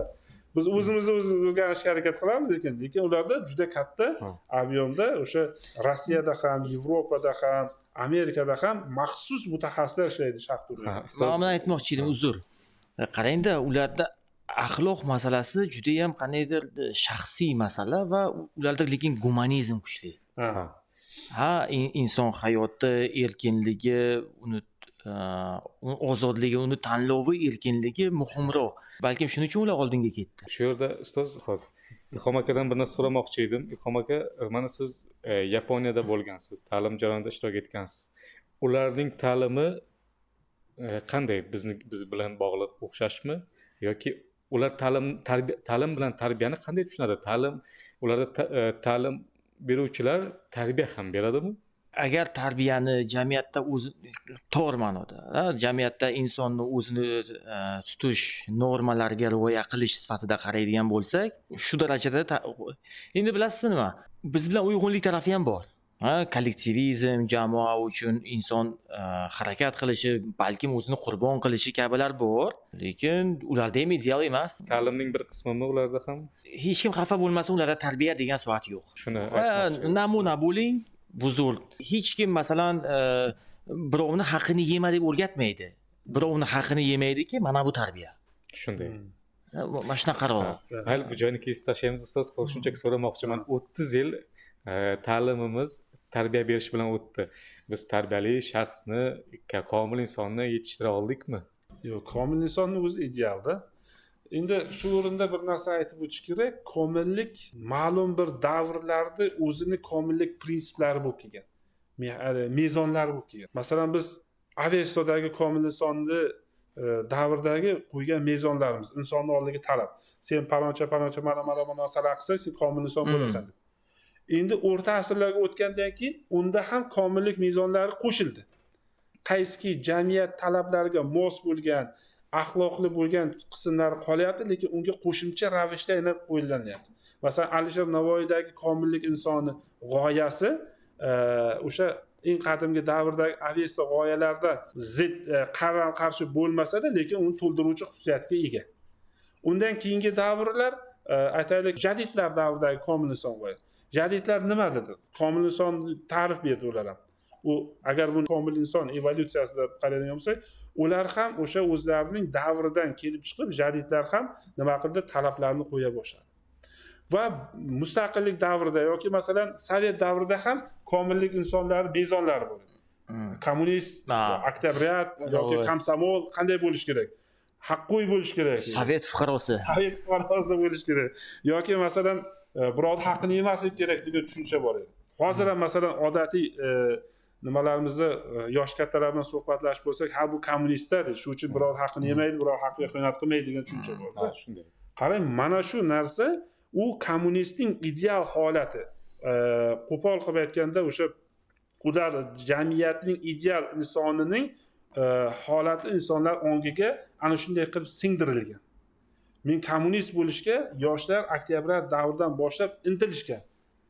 Kommunist bo'laman degan. Chunki nima? Kommunizmni qurish g'oyasi hammasi ana shu uyg'unlashtirilgan ideologiyaning tarkibiy qismlari hisoblanadi. Mustaqillik davridan kelgandan keyin komil insonga mezonlar qo'shildi. Shuning uchun men bir taklif nima qilib aytgan edim, komillik bir g'oyasi bor. Uni agar kerak bo'lsa nimada keyinchalik nimalarda maqolalarimizda ham ko'rsatishimiz mumkin. Ikkinchisi komillik 2, komillik 3, komillik 4 g'oyasini qilishimiz mumkin. Xuddi universitet 1, universitet 2, universitet 3 degan universitet 4 loyihasi bor hozir dunyo bo'yicha. Aynan mana shunday qilib komillik g'oyalari ham 4 qilishimiz mumkin. 4 deganda endi bugungi kunda raqamli tafakkur bo'lmasa, u komillik belgisi hisoblanadi. Mana bugungi kunda raqamlashish jarayonlarini tushunmagan yoki raqamlash jarayonlari bilan moslashib keta olmaydigan inson bugungi jamiyatning komil insoni bo'la olmaydi. Siz bugungi kunda ham axloqli bo'lishingiz kerak, ham tarbiyali bo'lishingiz kerak, ham yaxshi mutaxassis bo'lishingiz kerak, ham dunyodagi o'sha raqamli jarayonlarni tushuna oladigan bo'lishingiz kerak. Mana shunaqa sifatlarni qo'shib borganda u komil inson bo'lishi. Ya'ni komillik jarayoni bu statik holati emas. Davrlar o'zgarishi bilan komillik jarayonlari, mezonlari ana shunday takomillashib boraveradi. Islom falsafasiga yoki islom dinidagi komillik g'oyalar, islom dini o'zining komillik mana shunday bo'lsa komillik bo'ladigan fikrlarni aytib o'tdi. Yoki xristian dini o'zining komil, buddist o'zining komillik mezonlarini ishlab chiqa boshladi. Bularning hammasini kompleks umumlashtiradigan bo'lsangiz, demak bu komillik degani ana shu davrlar, muhitlar, takomillashgan sari ana shu komillik mezonlari ham takomillashib boradi. Farobiy davridagi komillik, odillik obrazi, odil podsho obrazi. Odil podshoni qanday nima qilamiz deganda 12 ta sifatlarni qo'yishi bilan hammasi u. Chunki Farobiy talqin qilgan holatdagi komillik mezonlari ideal podsho obrazi mana shunday holatda bo'ldi. Komillik insonga xosmi? Albatta. Inson komil bo'la oladimi? Ha, albatta inson komil bo'lishi mezon. U o'shanga qarab intiladi. Agarda unga ideal bo'lmasa, u kimga qarab intiladi? Agar komillikka intilmasa, biror bir hayvonni ideal qilib qo'yishingiz kerak. Unga intilish kerak. Yo, mana bu agar inson komil inson kategoriya sifatida xo'p. Inson bilmadim, bu juda ham utopik emasmi, xayoliy emasmi? Komil insonni yarata olamizmi? Bormi bu tariximizda komil inson deb ayta oladigan shaxsimiz? Biz masalan komil insonni tarbiyalashga asosiy ta'limda qaratyapmiz. O'zi shunga qaratmasak nima bo'ladi? Komillik o'zi insonlar baribir ma'lum bir ideyalar bilan, ma'lum bir o'zidan yuqori turuvchi oliy narsani namuna qilib o'shanga intilish holati bo'lishi kerak. Agar o'shanga qarab intilmasa, o'zidagi qusurlarni, illatlarni, kamchiliklarni yo'qota olmaydi. Masalan, bir har tomonlama masalan komil insonni biz insoniyat tarixi davomida izlab kelamiz. Agar diniy nuqtai nazardan qaraydigan bo'lsangiz, islom dinida payg'ambarimiz ana shu komil inson sifatlarini aytib berganlar va o'zlarini keyingi nimalar o'sha payg'ambarimizni siyratlarini, sifatlarini o'rganganlar. Shakli shamoillari haqida aytilgan kitoblarda ham u kishini komil inson sifatida e'tirof etadilar. Chunki yaratgan zot shuncha insonlarning ichidan tanlab oldi deydi. Demak, yaratgan zot o'zi oliy maqomda barcha ideallarning ideali sifatida turgandan keyin o'sha inson tanlab, o'sha zot tanlab olgan inson bandasi ham o'sha ideallar sifatlaridan kelib chiqdi. Shunga talabiga javob berdi deydi. Va mana shuning uchun komil inson sifatlarini islomiy nuqtai nazardan payg'ambarimizga borib beriladi. Kitoblarda bu haqida juda ham ko'p ma'lumotlarni keltirib o'tilgan. Ustoz, mana bu komillikka intilish odamlarda salbiy oqibat keltirib chiqarmaydimi? Masalan, biz agar o'tmishimizda ko'radigan bo'lsak, masalan, bir paytlar natsizm tarafdorlari ham iloji boricha o'zlari tushungan komil inson, ya'ni oliy irqni yaratishga harakat qilishgan va bir qancha salbiy oqibatlar keltirib chiqargan. Yoki boshqa bir xalqlarda ham o'zini Yevgenika. Yevgenika. O'zini boshqalardan ustun, ya'ni to'la to'kis insonni tayyorlash g'oyasi asta-sekinlik bilan o'sha odamda o'zini komillik yoki yetuklik degan tushunchani shakllantirib qolib, boshqalarni ma'lum bir ma'noda past tabaqada ko'rish. Masalan, bu narsa o'sha qadimgi antik davrda Yunon faylasuflari orasida, sofistlar orasida ham bo'lgan. Sofistlar o'zlarini boshqalarga nisbatan sal ustunroq qo'yishgan. Kibrda bu islomdagi kibr bilan bog'liq. Chunki insonda avvallari o'sha qadimgi Yunonistonda ham ko'pgina ma'lumotlarda keltirib o'tadi, o'zlarini faylasuf deb hisoblamaganda. O'zini odamlar keyinchalik ko'rib, odamlar faylasuf, mana Suqrotni faylasuf degan yoki Platonni faylasuf degan, lekin Suqrot ham Platon ham o'zini faylasufman demaganda. Mana shu masala kelib chiqadi. Demak, bu narsadan qaraydigan bo'lsak, qachonki inson o'zining boshqalardan yuqori turishini kibr sifatida oladigan bo'lsa, bu o'zi unda komillik narsasi yo'q. Kibr ham bir illat hisoblanadi. Bu komillikka tez hisoblanadi. Ziddiyali qarama-qarshi hisoblanadi. Biz masalan uni har taraflama go'zal, har taraflama masalan chiroyli yoki har taraflama masalan aqlli, bilimli deb boraversak, lekin u o'sha insonga aytib boraversak, o'sha inson aytadiki, "Men deydi, sizlardan zo'rman" deydi. Sizlar hammalaring pastdagi odam sizlar. Bu narsa nima? O'sha insonda kibrlikni keltirib chiqaradi. Bu esa aslida eng haligi kibrlik bu insonning axloqidagi eng qusur holat hisoblanadi. Ustoz, komil inson, ya'ni ideal inson g'oyasi salbiy oqibatlarga olib kelishi mumkinmi? Yo'q. Komillik bu aslida ijobiy tushuncha. Agarda salbiy ma'nodagi tushuncha bo'lganda edi, u ideal sifatida olinmas edi. Salbiy hodisalar birontasi ideal sifatida olinadi. Komil o'g'ri deb eshitgansizmi? mohir o'g'ri bor. Mohir o'g'ri bor. Ha. Komil o'g'ri deb eshitgansizmi? Odamlarda o'ziga nisbatan shuni qanaqadir bir tushunchani hosil qilib qo'ymaydi. Odamlar orasida men komilman, men komillikka intilyapman, boshqalardan o'zini ishlarini, so'zlarini ajratib, meniki to'g'ri. Endi u hammada emas, ba'zi bir odamlar toifasida demoqchiman. Mana shu holatlar keltirib chiqarmaydi. O'zi aslida u komil emasda. O'sha gapning boshlanishi o'zi komillik belgisi emas. Komillik belgisi o'zini e'tirof etish emas, boshqalar tomonidan u e'tirof etilishi. Siz masalan men zo'rman, hammalarning tiz chuklaring degan narsa emas. U boshqalar tomonidan mana shu inson yaxshida deyilishi, muloqotida, suhbatida inson bir qanaqadir fayz oladi, qanaqadir bir suhbatlashganda odam energiya oladi degan tushunchalar bo'lsa, u insonni o'zi eshitsa-da, eshitmasa-da mana shu narsa aytilsa, mana shu insonda boya aytadigan komillik elementlari, u hali ham komil emas, komillik elementlari bo'lishi mumkin. Chunki har doim insonda ichki ruhiyatida shunaqa jarayon kechadi-da. Agar islomiy nuqtai nazardan qaraydigan bo'lsak, shayton, nafs va inson o'zligi ana shu uchalasining o'rtasida juda ham ziddiyat bor. Insonda ana shu bilimlarni berilishi boshlangandan, mana mutasavviflarning asarlarida ko'plari keladi, o'sha ilmlarni his qilishni boshlangandan keyin insonda ko'tarilish paydo bo'ladi. Ko'tarilish paydo bo'ladiki, bu ilmdagi ko'tarilish berilavergandan keyin u yerda shaytonki vasvasa qila boshlaydi. Sen zo'rsan-ku deydi. Sen eng zo'r biliming mana shu deydi, boshqalar seni hammasinga deydi itoat qilish kerak. Ulardan sen zo'r, fikring zo'r, biliming zo'r, ulardan sen ustunsan degan narsani bergandan keyin u insondagi o'sha shaytoniy vasvasaga quloq solgandan keyin boyna aytadigan narsa hammang tiz chuklaring deb turaveradi. Bu yerda masala shu. Lekin anglagan, o'zini anglagan insonlar, shuning uchun shayxlar o'zlarining muridlarini tarbiyalash paytida qaysi davrda unga shayton vasvasa qilishini biladi. Bo'ldi deydi, agar vasvasa qildiki, unga nisbatan keyin nima bo'ladi? Unga nisbatan vazifa yuklanadi. Masalan, biz tarixda juda ham ko'p ko'rganmiz, haligi eshitganmiz, kinolarda ham aytilishgan, kibri oshib ketgandan keyin unga odamlar haligi bozorlarda o'sha nimalarni jigar sotaman deb nimalarni zart choponlarni kiyib yurishni vazifa qilib topshiradi. Hozir aytamiz, kibrni sindirish. Kibrni sindirish uchun. Qarang, mana shu narsa bularni bevosita o'sha shogirdni tarbiyalash jarayonida qilingan jarayon hisoblanadi. Bularning barchasi o'sha komillikga erishish jarayonlaridagi holatlar deyishimiz mumkin. Komillik jarayoniga erishish. Komillik qaysidir jihatdan bu ilohiylik bilan, g'aybiylik bilan, g'ayri shuuriylik bilan hodisalarni qamrab oladigan jarayon hisoblanadi.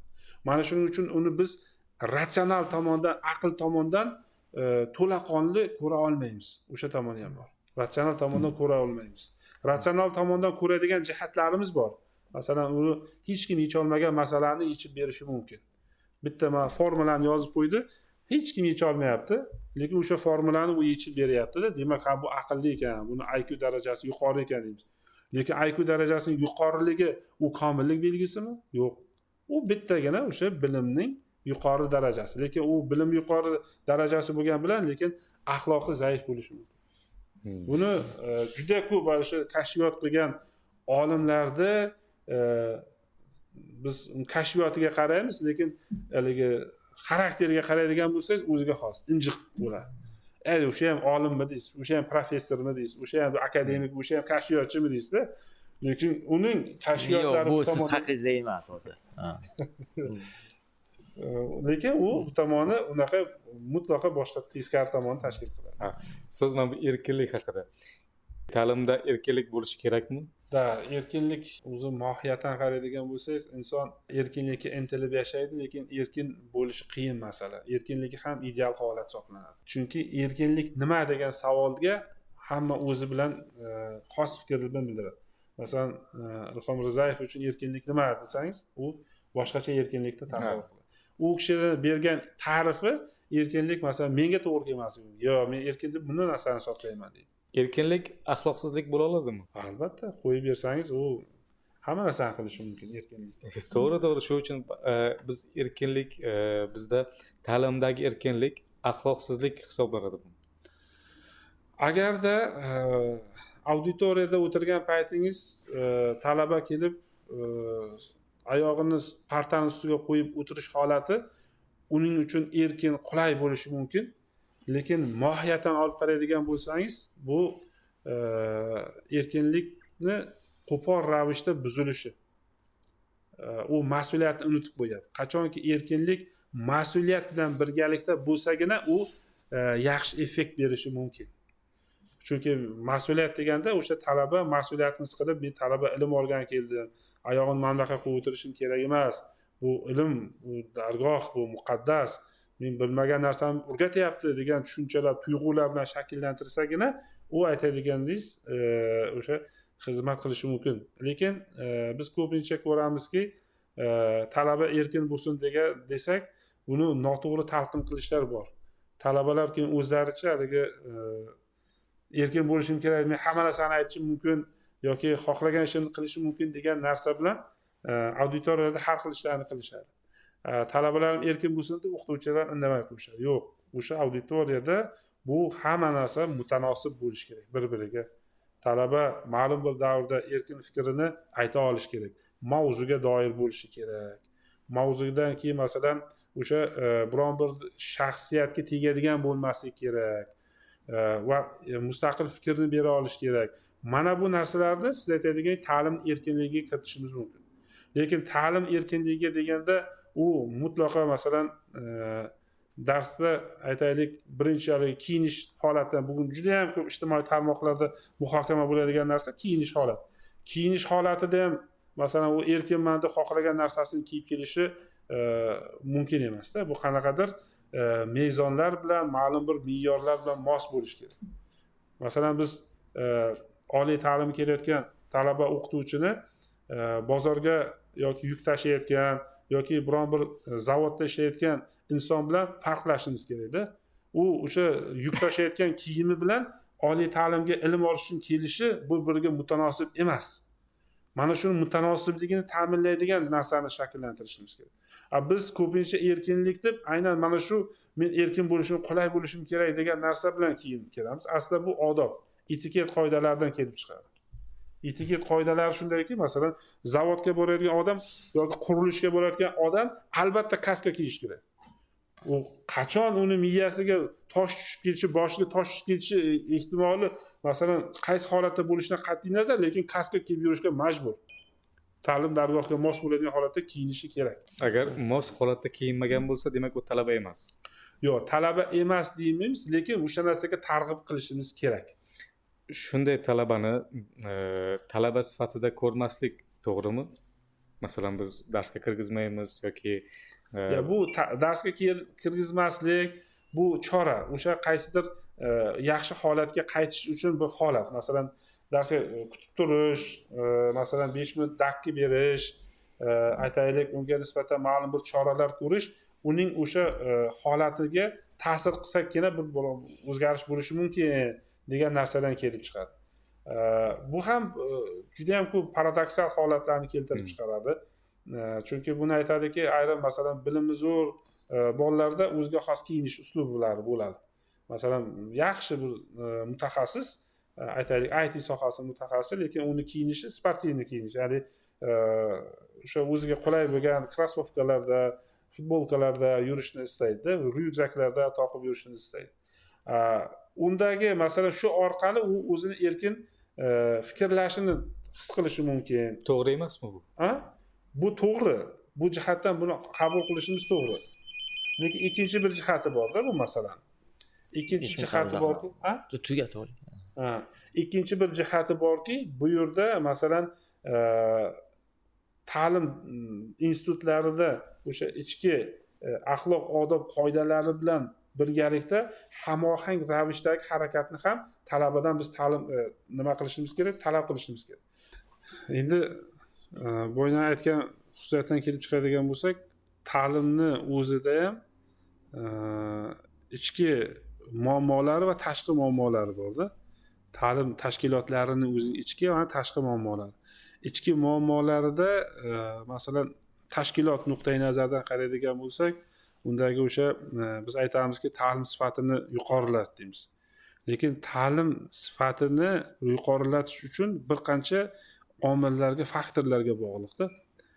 birinchi o'rinda o'sha kadrlar masalasi. Men bir maqolamda aytib o'tdimki, ta'lim va ilm bir-biriga xalaqit bermasligi kerak. Nima uchun deganda, o'sha aytaylik dars berayotgan o'qituvchi, bu o'qituvchi nazaridan. O'qituvchi nuqtai nazaridan-da, o'qituvchi nuqtai nazaridan bu masalan g'arb yoki umuman rivojlangan mamlakatlar tajribasini olib ko'rdimki, ilm qiladigan ilmiy tadqiqotchi bor oliy ta'limda va dars beradigan o'qituvchi borda. Mana shu narsa masalan MDH davlatlari ta'lim tizimida deyarli bir xil uchraydi. Ular ikkalasi bitta o'qituvchi yoki bitta shaxsga bo'yniga yuklab qo'yilganda bu masala. Masalan Koreyada, Germaniyada, hatto Turkiyada ham bu narsalar bir-biridan ajratilgan. O'qituvchilarga imkoniyat berilgan. Sizga tanlov erkinligi bor. Erkinlik mana shu joydan kelib chiqadi. Siz masalan sizni oldingizga yil boshida aytaylik, siz ilm qilasizmi yoki yaxshi dars o'tasizmi? Yaxshi ilm qilsangiz sizga mana bu vazifalarni bajarishingiz kerak. Masalan, Scopusda maqolalaringiz, tituringiz oshib borish kerak, iqtibosingizga oshib borish kerak, monografiyalarıngiz bo'lishi kerak, ilmiy loyihalaringiz bo'lishi kerak va siz o'sha institutni moddiy jihatdan o'sha loyihalar orqali pul topadigan qismiga yordam berishingiz kerak. Xalqaro reytingda juda katta ahamiyatga ega ana shu pul tushirish masalasi bo'yicha, grant yutish masalasida. Ikkinchi tomoni bor. Agar siz dars beraman desangiz, xo'p, darsni bersangiz, siz sizdan masalan men iqtiboslikni yoki boshqa masalalar so'ramaymizdan, siz yaxshi dars berasiz. Yaxshi dars berishingizni mezonlarni ishlab chiqish kerak. Masalan, bir o'qituvchi darsga 80 minutning ichida kirganda, u qaysi nechta metodikadan foydalanadi? Birinchidan. Ikkinchidan, qanaqa masalan bilimni taqdim qila oladi? Masalan, ilmni masalan ilmiy tadqiqot bilan ma'lum bir fanga tegishli bilim borda. Buni farqlash kerak. Bilimni masalan ma'lum bir fanga tegishli bilimni o'qituvchi o'quv qo'llanmalardan, darsliklardan va o'sha monografiyalardan olib shakllanadi. O'qituvchida birinchi u bilim shakllanadi. O'sha shakllangan bilimni keyin o'quvchiga, talabaga yetkazadi. O'zi bilishi boshqa, yana yetkaza olishi ham kerak. Yetkaza olishi ham kerak-da. Mana shu jarayonda siz endi yaxshi yetkaza olasizmi? Qaysi metodikadan qo'llaysiz? Mana shunday qilasiz, mana bunday qilasiz deb unga ma'lum bir shartlarni qo'yish kerak. Agar shu shartlarga ko'ra bo'ldi, men dars beraman desa, ana shu mezonlar asosida uning faoliyati belgilanishi kerak. Nega siz masalan darsda yaxshi dars bermading yoki darsingizda masalan kelib aytish kerakki, aytaylik, sizni masalan mana bu bitta metodikadan foydalandingiz. 80 minut bitta metodikadan foydalanishi bu talabani ham zeriktiradi, o'qituvchini ham zeriktiradi. Yoki masalan unga tarqatma materiallar bermaslik yoki talabani diqqatini doimo ushlab tura olish. Bu ham muhim masala hisoblanadi. Masalan, aksariyat darslarimizda 15 minutgacha diqqat bo'ladi talabani. 15 minutdan keyin diqqat bo'linib ketadi. Nega? O'sha diqqatni jamlay oladigan metodikalarni ishlab chiqish kerak. Yaxshi dars beradigan o'qituvchi aynan mana shu jihatlarga e'tiborni qaratish kerak. Chunki u ilm bilan shug'ullanmayaptimi? Demak, mana shu sohasidagi qismini kuchaytirish kerak. Inson tabiati shunday bo'ladiki, kimdir masalan o'sha o'zining xususiyatidan, bilimidan kelib chiqadigan unga ko'proq ilm qilishni qiziqtiradi. Ilm qilish kerak, lekin u ilmiy muassasalarda borib ishlash uchun u yerda ham sonlar chegaralanganda. Ilmiy muassasalar, markazlar endi bu yerda soni ham chegaralangan, lekin bu yerda ko'proq hozir aytayaptiki, o'sha oliy ta'limni o'zida bo'lsin kerak. Lekin oliy ta'limni o'zida ilmiy markazlar deyarli yo'q. Bor, bitta ikkita laboratoriya, lekin o'sha oliy ta'limda o'sha haligi universitet tur modeliga o'tish uchun, masalan, universitet 1, 2, 3, 4 deyiladi. Birinchi modelida o'sha klassik universitetlar nazarda tutiladi. Ya'ni bu yerda faqat bilim berish bilan shug'ullanadi. Biz hozir faqat bilim berish bilan shug'ullanib qolyapmiz. Ikkinchi universitet 2 tizimlarida bilim ham beradi, ilm bilan ham shug'ullanish kerak. Ya'ni bu yerda o'qituvchi emas, o'qituvchi masalan bir varakayiga ham ilmni ham ta'limni olib borish kerak emas. Bu yerda qanaqadir joyda masalan u 100% oladigan bo'lsak 80% ta'limga berishi mumkin, 20% ilmga berishi mumkin. Kimgadir 80% ilmga berishi mumkin, 20% ma'lum bir g'oyalar olingan kashfiyotlarini talabalarga yetkazish uchun ta'limga ajratish kerak. O'quv yuklamasi mana shu tarzda bo'lishi kerak. Universitet 2 loyihalari mana shunda. Universitet 3 ta уже bilim berish ham kerak, ilmiy tadqiqot ham bo'lishi kerak, uchinchisi innovatsiya ham bo'lishi kerak. Ya'ni unda o'sha innovatsion, ya'ni ma'lum bir g'oyalar, tashabbuslar, yangicha qarash o'sha nimada universitetda faoliyatida aks etishi kerak. Universitet faoliyati aks etdi degani o'sha yerda ishlaydigan xodimlarni ongida, tafakkurida mana shu innovatsion holat bo'lishi kerak. Universitet 4 modellarida esa o'sha bu bugungi kundagi g'oyalardan ana shu ham bilim berish, ham ilmiy ish qilish, ham innovatsiya qilish bilan birgalikda endi ular insoniyatni o'sha insonni qadriyatiga e'tibor qaratish, insonni omili faktori birinchi o'ringa chiqishga e'tibor berish. Buning uchun masalan bugungi kundagi barcha texnologiyalarni qo'lga olish kerak. Barcha texnologiyalar deganda o'sha sun'iy intellekt ham bu narsani ichiga kirib ketadi. Mana shularni keyin qamrab oladigan va oxir natija provat maqsadi insoniyatni masalan yoki aytaylik insonni qadriyatini oliy darajaga chiqarishga maqsad qilish kerak. Masalan yuqorida aytib o'tdik, o'sha inson kapitalini rivojlantirishga e'tibor qaratish kerak. Universitet 4 loyihalarida asosiy qism o'sha insonni kapitalini rivojlantirishga qaratiladi. Bu jarayonlarning barchasini umumiylashtirib oladigan bo'lsak, demak bu universitetlarning hozirgi holatlari ana shu universitet 4 loyihasiga qarab bordi. Buning ichida ham innovatsiya bor, ham ilmiy tadqiqot bor, ilmiy markazlar bor, ham o'sha ilm orqali startaplari bor, ilmni masalan ideyalarni sotish bor, ishlab chiqarish bilan birgalashish bor. Bu juda katta klaster tizimini tashkil qiladi. Universitet 4 loyihalar bu juda katta klaster. Masalan o'sha Samsungda aytishadi, o'zini klasteri bor deydi. U yerda talabalar masalan Isroilning o'sha ta'lim tizimini aytishadi. Biron bir dars paytida g'oya paydo bo'ldimi, shunday laboratoriya o'tkazib, uni maketini yasa olishi. Shunaqa imkoniyati bor. Maketini yasa oladi, agar u ma'qul topilsa, o'sha startapni keyinchalik ishlab chiqarishga yasab ham ko'riladi va yasab ko'rib bozorga chiqariladi. Bozordan o'sha mahsulot sotildimi, demak universitet tizimi, universitet 4 modeli mana shu tizimda ishlash kerak deb aytiladi. Buning uchun albatta juda ham katta buni masalan faqat davlatning katta mablag'lari evaziga emas. To'g'ri, mablag' ham kerak, lekin shu bilan birgalikda undagi insonlarning o'zidagi tashabbuskorligi ham, g'oyalar ham, fikrlar, bozor, talab, mana shular bilan hammasi kompleks bog'liq jarayon hisoblanadi. Yana bir narsaga e'tibor qaratishimiz kerak. O'sha bugungi kundagi masalan o'zimizning oliy ta'lim tizimimizda o'sha o'qituvchiga ham o'sha 1540 degan umumiy tushuncha kelib chiqadi. O'quv yuklamasi отдельно va ilmiy tadqiqot, ma'naviy, ma'rifiy boshqa sohalarga e'tibor qaratiladi.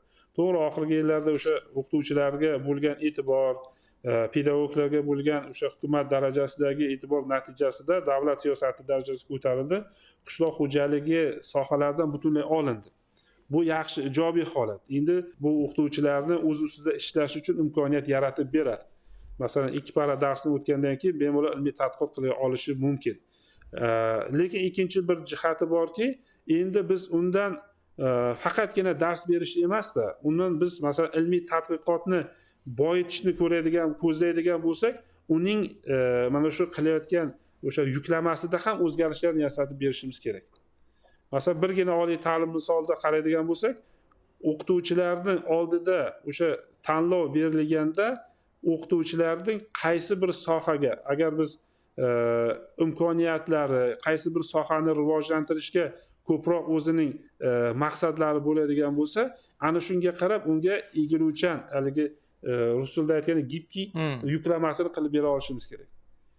Bu yuklamada masalan siz 1 yil himoya qilmoqchisiz, himoya qilishingiz uchun ko'proq ta'limdan ko'ra ilmiy sohaga ko'proq e'tibor qaratishingiz kerak.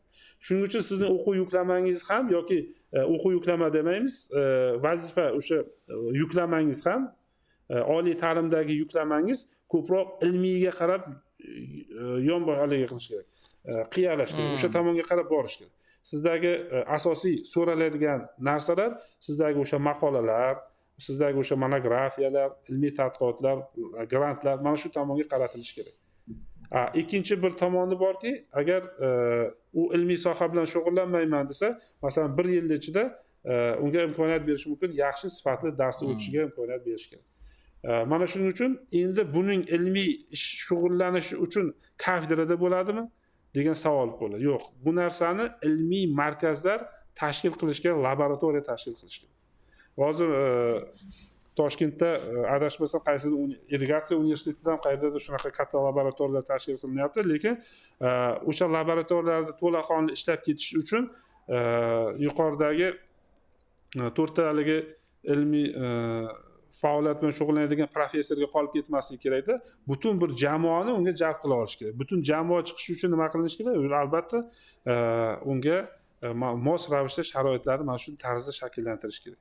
Agarda buni ilmiy laboratoriyani qilsa, ilmiy laboratoriyadagi yoki ilmiy markaz deylik, laboratoriya desak bu asbob uskunalar, jihozlar nazarda tutiladi ko'proq. U masalan qimmat bo'lishi mumkin. Masalan yetarlicha institut moddiy tomondan ko'tara olmasligi mumkin-da. Lekin ikkinchi bir jihat oddiygina markaz tashkil qilib ham, u markazda borib ham masalan bir kunda o'tirib 4 ta kitob o'qishi mumkin, biron bir ilmiy maqolani ko'rib chiqishi mumkin. Ko'rib chiqish ham bu ish soatiga kiritilishi kerak-da. Masalan siz 10 ta maqolani ko'rib chiqishingiz bir kunlik ish soatingiz hajmiga kirib ketishi kerak.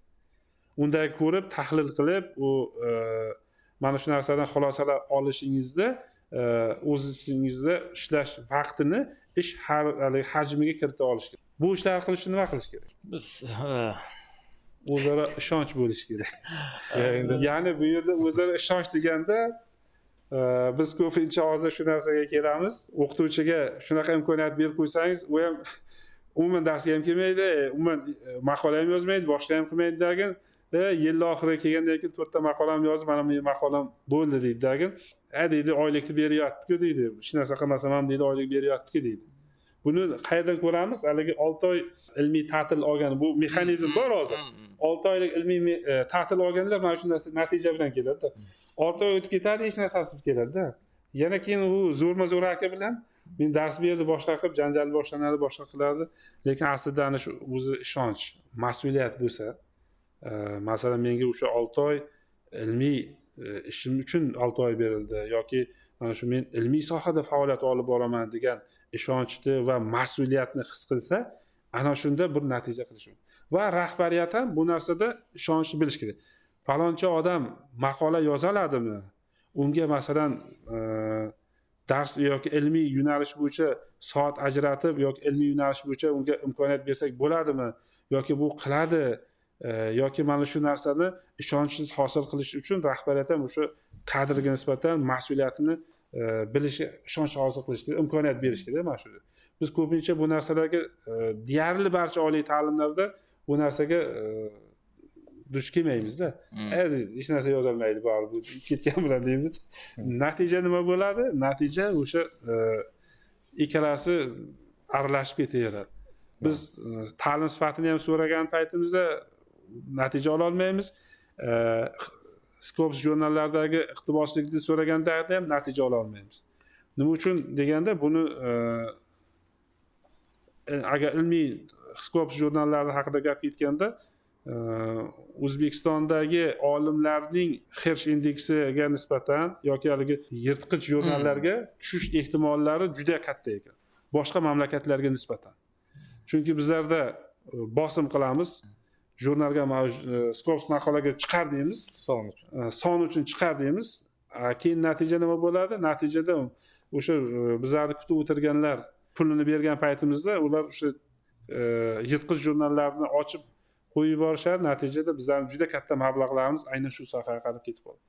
Men bir raqamni eshitganimda juda hayron qolgandim. Necha million so'mga, million dollarga qarab boryapti-da bu raqamlar. O'qituvchilarning aynan mana shu Scopus jurnallarga chiqarish maqolasi umumiy hisoblanganda $200, $300 dan hisoblangan, $1000 dan hisoblanganda million dollar aynan o'qituvchilar cho'ntagidan chiqib ketyapti chet ellar jurnallariga Shu chiqarish. to'g'rimi? Mana bu O'zbekistondagi pul mablag'ini chetga chiqarish. O'zi Scopus'dan maqola chiqarish ilmiy asoslay oladimi yoki masalan qandaydir foyda keltiradimi? Umuman ta'limni o'zgarishi, ta'limni rivojlanishida. Rozimiz. Bu indikator sifatida reytingni ko'taradi, lekin sifatni ko'taradimi ta'limni? Ana shuning uchun u o'rtada o'zini nima qilish kerak, ajratish kerak-da bu yerda. U indikator ko'tarilib ketdi deganda bu ta'lim sifatiga ta'sir qildi degani emas. Ta'lim sifatiga ta'sir qilish uchun u sifatli darsni o'tish kerak.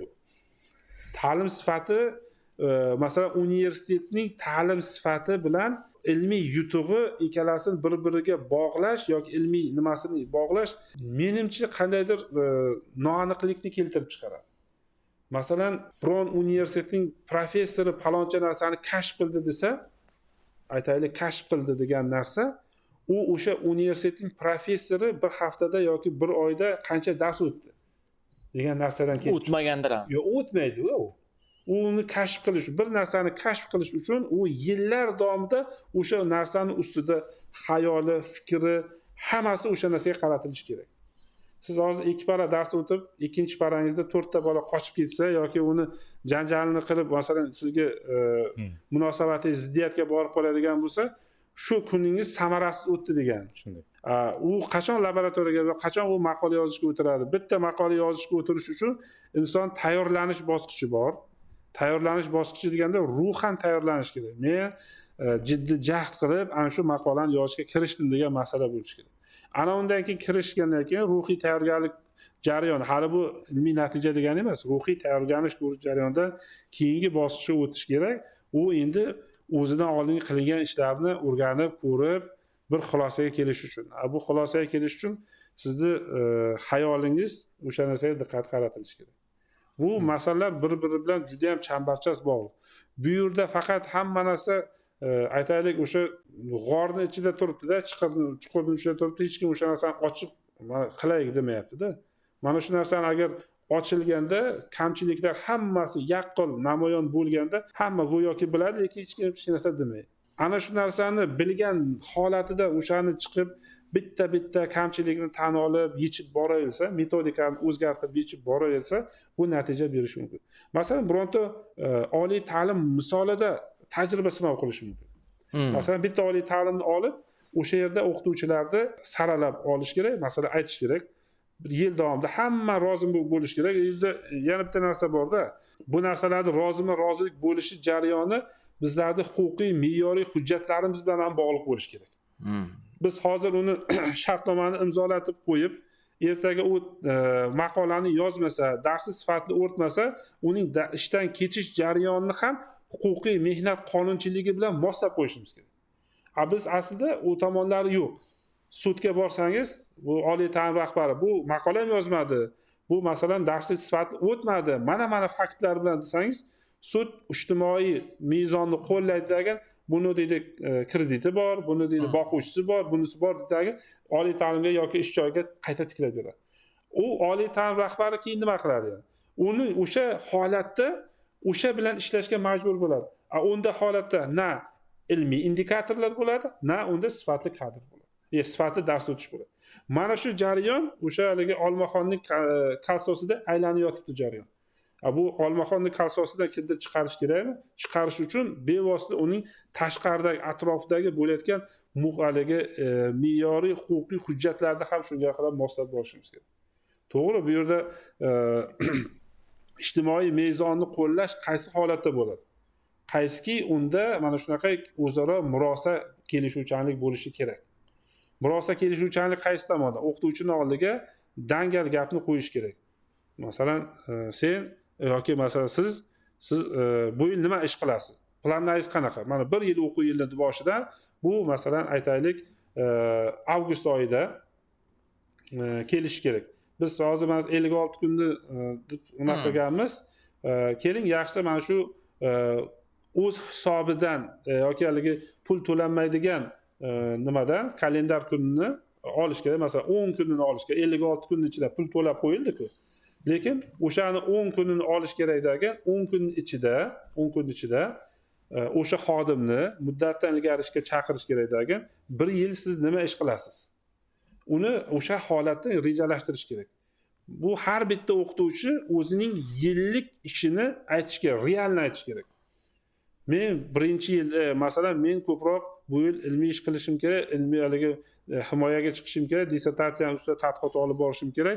Menga ko'proq ilmiy yuklamani bering. Yoki ilmiy bajaraman desa, jadvaldagi ilmiy soatlar, dars auditoriya soatlari kamayishi hisobiga buni ko'paytiradi. Ta'lim muassasasi xodimi toifalanishi kerak. O'qituvchi va ilmiy xodim. Ha, o'shanday bo'lishi kerak. O'qituvchi faqat darsini o'tadi, ilmiy xodim faqat ilmiy ish bilan shug'ullanadi. U dars o'tmaydi. Uni avtorik soatlari bo'lmaydi. yoki kamroq. Ilmiy ish bilan. Ha, yoki bo'lishi mumkin kamroq. Kamroq bo'lishi mumkin. Undan kutilayotgan natija dars o'tish emas, undan kutilayotgan natija ilmiy tadqiqot. Ilmiy tadqiqot. Bundan kutilayotgan natija dars sifatli dars. Sifatli dars. Mana shunda keyin biz uni orientirovka yo'nalish olamizda. Sifatli ta'lim bizlardan hukumat yoki davlat so'rasa, qani sifatli ta'liming bormi desa, o'sha sifatli ta'limni misol sifatida namuna sifatida ko'rsata olishimiz kerak. Yoki oliy ta'limda so'rash mumkin. Ilmiy tadqiqotlaring bormi? Startapga aylangan ilmiy tadqiqotlaring bormi desa, o'sha ilmiy jamoani, ilmiy xodimlar jamoasini olib, ularning natijalarini ko'rsatib bera olishimiz kerak. Nazarimda shu ma'noda xususiy universitetlar yutyapti. Ular shu talabni qo'ya oladi-da. Qo'ya oladi-da ular. Ham ustoz mana shu joyda mana shunday talab qo'yishdan oldin ham mana shunday sharoit bo'lishi kerak. Siz aytgandek huquqiy me'yorlar ishlab chiqilgan bo'lishi kerak, baza yaratilgan bo'lishi kerak. Baribir shu o'shana muhit ham bo'lishi kerak-da. Agar muhit bo'lmasa, uni to'g'ridan to'g'ri talab qilish muayyan nuqsonlarga sabab bo'lishi mumkin. Masalan, to'liq dars kun bo'yi dars o'tgan o'qituvchidan ilmiy ish qilish so'rash qandaydir noto'g'ri bo'lib qolishi ham mumkin, chunki uni vaqti yo'q ilmiy ish bilan shug'ullanishga. U asosiy qismi dars o'tdi u. Undan yana kunining qaysi qismida u maqola yozadi.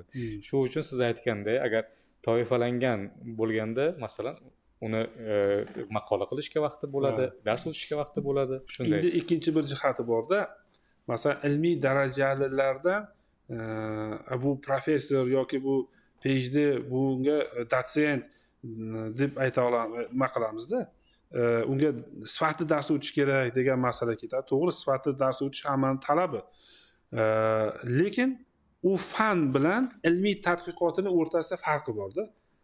Masalan, men bir aytaylik o'zimni mavzularimdan kelib chiqadigan bo'lsam, men mavzularim sohasida falsafaga tegishli bo'lmagan boshqa bir sohalar haqida ham tadqiqot olib boraman.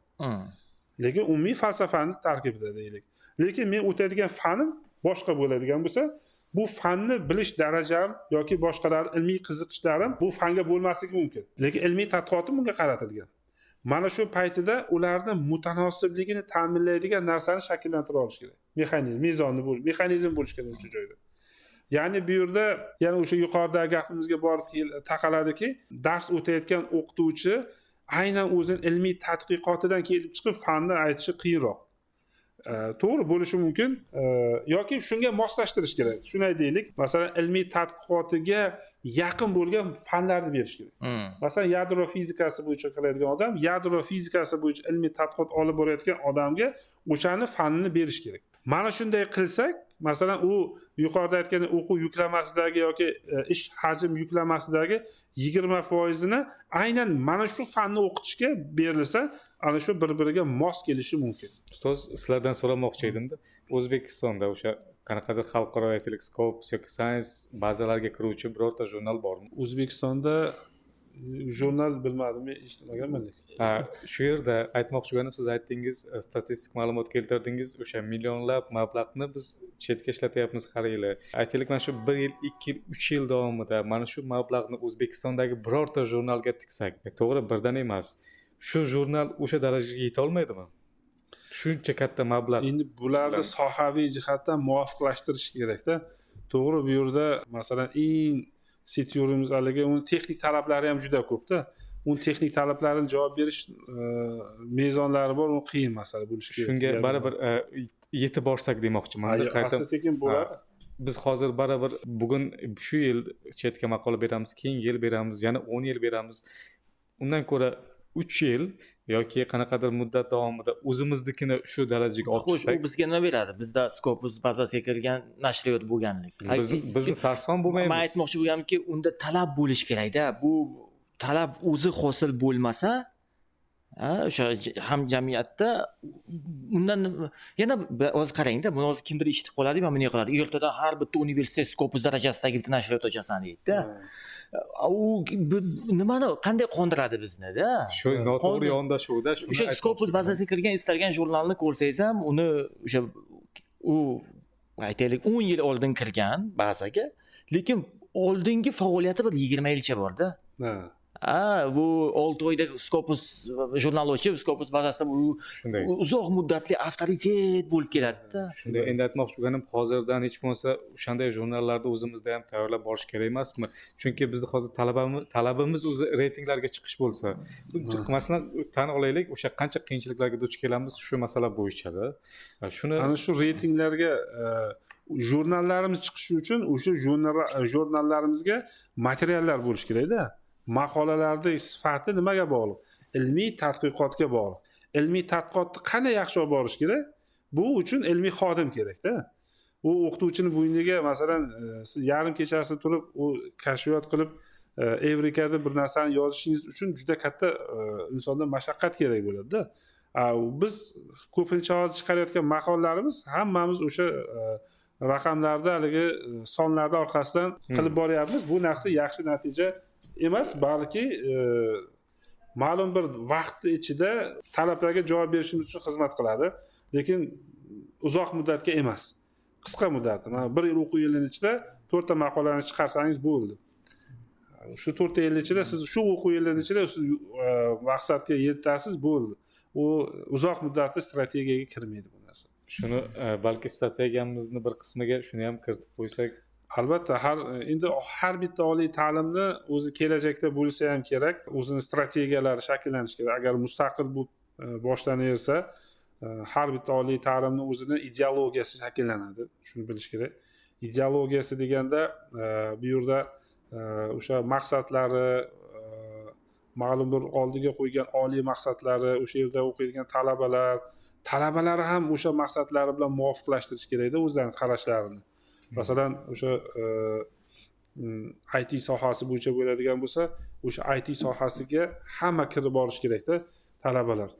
Biz ko'pincha talabalarni ko'pini uchrataman, o'sha darslarimga kirishga aytaman talabalarga, "Xo'p, men IT sohasini tanladingmi? Hozirgi ishlash jarayoning ham shu IT sohasiga mos bo'lishi kerak." Nega deganda, biz ko'pincha talabalar chiqadidagi to'g'ri turmush sharoitidan, holatdan kelib chiqadidagi IT sohasiga mutlaqo teskari bo'lgan sohalarda ofitsiantlik qiladi, aytaylik, mashina yuvishga boradi, boshqalarga qiladi. To'g'ri, bu ijtimoiy ehtiyojdan kelib chiqadi. Davr talabi. U masalan kontraktni o'zim to'layman deydi, ota-onamdan pul olmayman deydi. Bu holat ham kerak. Lekin agarda u mana shu IT sohasidagi jarayonlarga asta-sekinlik bilan kirib boraversa, u kelajakda o'sha sohaning mutaxassisiga aylanadi. Lekin ko'pincha biz 4 yil mobaynida bu yerda IT ni o'qiydidagin, darsdan keyin borib, masalan, u mutlaqo IT ga teskari bo'lgan sohada faoliyat yuritgandan keyin kelajakda u o'sha sohani davom ettirib ketadi. Bu yerda faqat o'sha to'lagan kontragi, ota-onasining mehnati yoki o'zining o'sha ishlagan, qiynalib ishlagan mehnati evaziga pulni to'lagan kontrakt summasi. Boshqa hech narsa, diplom qoladi, shu bilan ketadi. Mana shuning uchun bu yerda talabalarga birinchi kursidan boshlab mana shu narsani to'g'ri shakllantira olishimiz kerak. Agar har bitta oliy ta'lim o'zining profilidan kelib chiqib, mana shu maqsadga qarab yo'naltira oladigan ideologiyasini shakllantira olsagina, mana shu narsa natija berishi mumkin. Suhbatda ishtirok etganingiz uchun sizga rahmat. O'zgacha qiziqarli suhbat bo'ldi. Bizga vaqt ajratib kelganingiz uchun rahmat. Rahmat. Sog' bo'ling. Sizlarga ham rahmat. Sog' salomat bo'linglar.